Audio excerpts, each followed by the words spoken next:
ವೀಕ್ಷಕರೆಲ್ಲರಿಗೂ ಶುಕ್ರನ ಮಹಾಗೋಚರ ವಿಶೇಷ ಕಾರ್ಯಕ್ರಮಕ್ಕೆ ಸ್ವಾಗತ. ವೀಕ್ಷಕರೇ, ವೈದಿಕ ಜ್ಯೋತಿಷ್ಯದಲ್ಲಿ ಗುರುವಿನ ನಂತರ ಶುಕ್ರವನ್ನು ಎರಡನೇ ಅತ್ಯಂತ ಮಂಗಳಕರ ಗ್ರಹವೆಂದು ಪರಿಗಣಿಸಲಾಗಿದೆ. ಈ ಗ್ರಹವು ವಿಶ್ವದಲ್ಲಿ ವಾಸಿಸುವ ಎಲ್ಲಾ ಜೀವಿಗಳಿಗೆ ಯಾವಾಗಲೂ ದಯೆ ತೋರುವುದು ಎಂದು ನಂಬಲಾಗಿದೆ. ನವಗ್ರಹಗಳಲ್ಲಿ ಒಂದಾದ ಶುಕ್ರನನ್ನು ಅದೃಷ್ಟದ ಗ್ರಹ ಕರೆಯಲಾಗುತ್ತದೆ. ಜನ್ಮ ಕುಂಡಲಿಯಲ್ಲಿನ ಪ್ರೇಮ ಸಂಬಂಧಗಳ ಲೆಕ್ಕಾಚಾರ ಮಾಡುವಾಗ ಈ ಗ್ರಹವನ್ನು ಪರಿಗಣನೆಗೆ ತೆಗೆದುಕೊಳ್ಳಲಾಗುವುದು. ಆದ್ದರಿಂದ ಶುಕ್ರ ಸಂಚಾರ ಜ್ಯೋತಿಷ್ಯದಲ್ಲಿ ಪ್ರಾಮುಖ್ಯತೆ ಪಡೆದಿದೆ. ಶುಕ್ರವು ಆನಂದ ಮತ್ತು ಸೌಂದರ್ಯದ ಆಕರ್ಷಣೀಯ ಗ್ರಹವಾಗಿದೆ.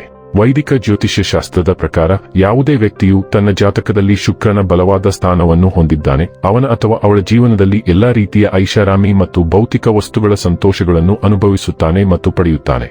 ಆದರೆ ಜಾತಕದಲ್ಲಿ ಶುಕ್ರನ ದುರ್ಬಲ ಸ್ಥಾನವು ಪ್ರೇಮ ಸಂಬಂಧಗಳಲ್ಲಿ ವೈಫಲ್ಯ, ವೈವಾಹಿಕ ಜೀವನದಲ್ಲಿ ಅಪಶ್ರುತಿ, ಕಣ್ಣುಗಳಿಗೆ ಸಂಬಂಧಿಸಿದ ಸಮಸ್ಯೆಗಳನ್ನು ಮಾತ್ರ ನೀಡುತ್ತದೆ. ಜ್ಯೋತಿಷ್ಯ ಶಾಸ್ತ್ರದ ಪ್ರಕಾರ ಶುಕ್ರ ಗ್ರಹವು ಇದೇ ವರ್ಷ 2026 ಜೂನ್ ತಿಂಗಳಿನ 8ನೇ ತಾರೀಕಿನ ದಿನ ಸಂಜೆ 5:47 ಕರ್ಕ ರಾಶಿಯನ್ನು ಪ್ರವೇಶಿಸುತ್ತಾನೆ. ಶುಕ್ರನು ಜುಲೈ ತಿಂಗಳಿನ 4ನೇ ತಾರೀಕಿನವರೆಗೆ ಕರ್ಕ ರಾಶಿಯಲ್ಲಿ ಇರುತ್ತಾನೆ.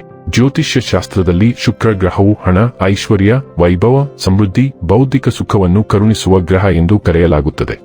ಯಾವಾಗ ಶುಕ್ರ ಗ್ರಹವು ತನ್ನ ಚಲನೆಯನ್ನು ಬದಲಾಯಿಸುವುದೋ ಇದರ ಪ್ರಭಾವವನ್ನು ಎಲ್ಲಾ 12 ರಾಶಿಗೆ ಸೇರಿದ ಜನರ ಮೇಲೆ ಒಂದಲ್ಲ ಒಂದು ರೀತಿ ನೋಡಬಹುದಾಗಿದೆ. ಶುಕ್ರ ಗ್ರಹವು ಪ್ರತಿ 23ರಿಂದ 27 ದಿನಗಳಿಗೆ ಒಮ್ಮೆ ತನ್ನ ಸಂಚಾರವನ್ನು ಬದಲಾಯಿಸುವುದು. ಶುಕ್ರನ ಪ್ರತಿಯೊಂದು ಸಂಚಾರವು ಜೀವನದಲ್ಲಿ ಮಹತ್ವಪೂರ್ಣವಾದ ಬದಲಾವಣೆಯನ್ನು ತರುವುದು ಎಂದು ಹೇಳಲಾಗುತ್ತದೆ. ಹಾಗಾದರೆ ಬನ್ನಿ, ಇಲ್ಲಿ ಶುಕ್ರನ ಕರ್ಕ ರಾಶಿಯಲ್ಲಿ ಈ ಗೋಚರ ಇಲ್ಲಿ ಪ್ರತ್ಯೇಕವಾಗಿ ಧನು ರಾಶಿಯ ಜಾತಕದ ಪಾಲಿಗೆ ಹೇಗೆ ಸಾಬೀತಾಗಲಿದೆ, ಯಾವೆಲ್ಲ ಫಲಗಳು ಇಲ್ಲಿ ನಿಮಗೆ ಲಭಿಸಲಿವೆ ಮತ್ತು ಯಾವ ವಿಷಯವಾಗಿ ಇಲ್ಲಿ ನೀವು ವಿಶೇಷ ಎಚ್ಚರಿಕೆ ಹೊಂದಿರಬೇಕು ಅನ್ನೋದನ್ನ ನೋಡೋಣ. ಎಂದಿನಂತೆ ನಮ್ಮ ವಿನಂತಿ ಎಂದರೆ, ನೀವಿನ್ನೂ ನಮ್ಮ ಚಾನೆಲ್ ಅನ್ನ ಸಬ್ಸ್ಕ್ರೈಬ್ ಮಾಡಿಲ್ಲವೆಂದರೆ ದಯವಿಟ್ಟು ಈಗಲೇ ನಮ್ಮ ಚಾನೆಲ್ ಅನ್ನ ಸಬ್ಸ್ಕ್ರೈಬ್ ಮಾಡಿ. ಹಾಗೆ ನಿರಂತರ ವಿಡಿಯೋ ಅಪ್ಡೇಟ್ಸ್ಗಳಿಗಾಗಿ ತಪ್ಪದೇ ಪಕ್ಕದ ಬೆಲ್ ಐಕಾನ್ ಬಟನ್ ಕೂಡ ಕ್ಲಿಕ್ ಮಾಡಿ. ವಂಶ ಪಾರಂಪರ್ಯ ಜ್ಯೋತಿಷ್ಯರು ನಂಬರ್ 1 ವಶೀಕರಣ ಸ್ಪೆಷಲಿಸ್ಟ್. ವೃತ್ತಿ, ಉದ್ಯೋಗ, ಮದುವೆ, ಹಣಕಾಸಿನ ಸಮಸ್ಯೆ, ವ್ಯಾಪಾರ, ಆರೋಗ್ಯ ಸಮಸ್ಯೆಗಳಿಗೆ ಫೋನಿನ ಮೂಲಕ ಪರಿಹಾರ. ಎಂದೇ ಕರೆ ಮಾಡಿ. ವೀಕ್ಷಕರೇ, ಧನು ರಾಶಿಯವರ 8ನೇ ಮನೆ ಸಕ್ರಿಯವಾಗುತ್ತದೆ. ಈ ಕಾರಣದಿಂದ ಈ ಅವಧಿಯಲ್ಲಿ ಹಣಕಾಸು ಮತ್ತು ವೈಯಕ್ತಿಕ ವಿಷಯಗಳಲ್ಲಿ ಸ್ವಲ್ಪ ಹೆಚ್ಚು ಎಚ್ಚರಿಕೆ ವಹಿಸುವುದು ಉತ್ತಮ. ಅನಿರೀಕ್ಷಿತ ಖರ್ಚುಗಳು ಎದುರಾಗುವ ಸಾಧ್ಯತೆ ಇರುವುದರಿಂದ ಹಣಕಾಸಿನ ಯೋಜನೆಯನ್ನು ಮುಂಚಿತವಾಗಿ ಮಾಡಿಕೊಳ್ಳಿ. ಭಾವನಾತ್ಮಕವಾಗಿ ಅಥವಾ ಆತುರದಲ್ಲಿ ಯಾವುದೇ ಆರ್ಥಿಕ ನಿರ್ಧಾರಗಳನ್ನು ತೆಗೆದುಕೊಳ್ಳಬೇಡಿ.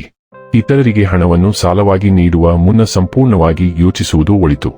ಕಾನೂನು, ದಾಖಲೆಗಳು ಅಥವಾ ಒಪ್ಪಂದಗಳಿಗೆ ಸಂಬಂಧಿಸಿದ ವಿಷಯಗಳಲ್ಲಿ ವಿಶೇಷ ಜಾಗರೂಕತೆ ಅಗತ್ಯ.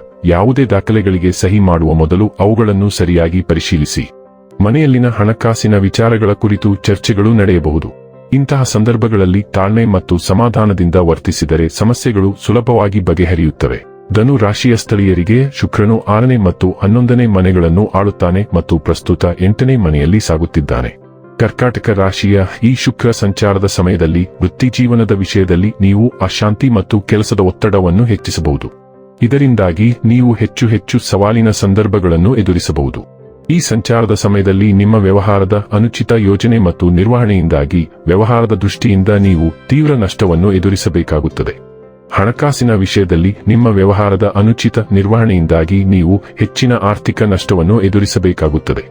ನೀವು ನಿರ್ಬಂಧಗಳನ್ನು ಸಹ ಎದುರಿಸಬಹುದು. ಸಂಬಂಧದ ವಿಷಯದಲ್ಲಿ ಈ ಸಂಚಾರದ ಸಮಯದಲ್ಲಿ ನಿಮ್ಮ ಜೀವನ ಸಂಗಾತಿಯೊಂದಿಗೆ ನೀವು ಅಸುರಕ್ಷಿತ ಭಾವನೆಗಳನ್ನು ಹೊಂದಿರಬಹುದು. ಇದರಿಂದಾಗಿ ನಿಮ್ಮ ಸಂಬಂಧವು ಪರಿಣಾಮ ಬೀರಬಹುದು.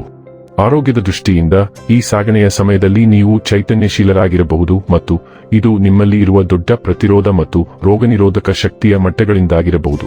ಇನ್ನು ಕೊನೆಯದಾಗಿ ಈ ದಿನಗಳಂದು ಮಾಡಿಕೊಳ್ಳಬೇಕಾದ ಉಪಾಯಗಳ ಕುರಿತು ನೋಡುವುದಾದರೆ, ಯಾವುದೇ ವ್ಯಕ್ತಿಗೆ ಆಲೋಚನೆ ಮಾಡದೆ ಹಣ ಸಾಲ ನೀಡಬೇಡಿ. ಶುಕ್ರವಾರದಂದು ಮಹಾಲಕ್ಷ್ಮಿ ದೇವಿಯನ್ನು ಪೂಜಿಸಿ ಹಾಗೂ ಅವರ ಆಶೀರ್ವಾದವನ್ನು ಪಡೆಯಿರಿ. ಇದರಿಂದ ಆರ್ಥಿಕ ಸ್ಥಿರತೆ ಮತ್ತು ಮಾನಸಿಕ ನೆಮ್ಮದಿ ಹೆಚ್ಚಾಗುತ್ತದೆ. ವೀಕ್ಷಕರೇ, ಇದಾಗಿತ್ತು ಧನು ರಾಶಿಯ ಜಾತಕದವರ ಶುಕ್ರನ ಮಹಾಗೋಚರ ಮಾಹಿತಿ ಇಷ್ಟವಾದರೆ ವಿಡಿಯೋವನ್ನು ಲೈಕ್ ಮತ್ತು ಶೇರ್ ಮಾಡಿ.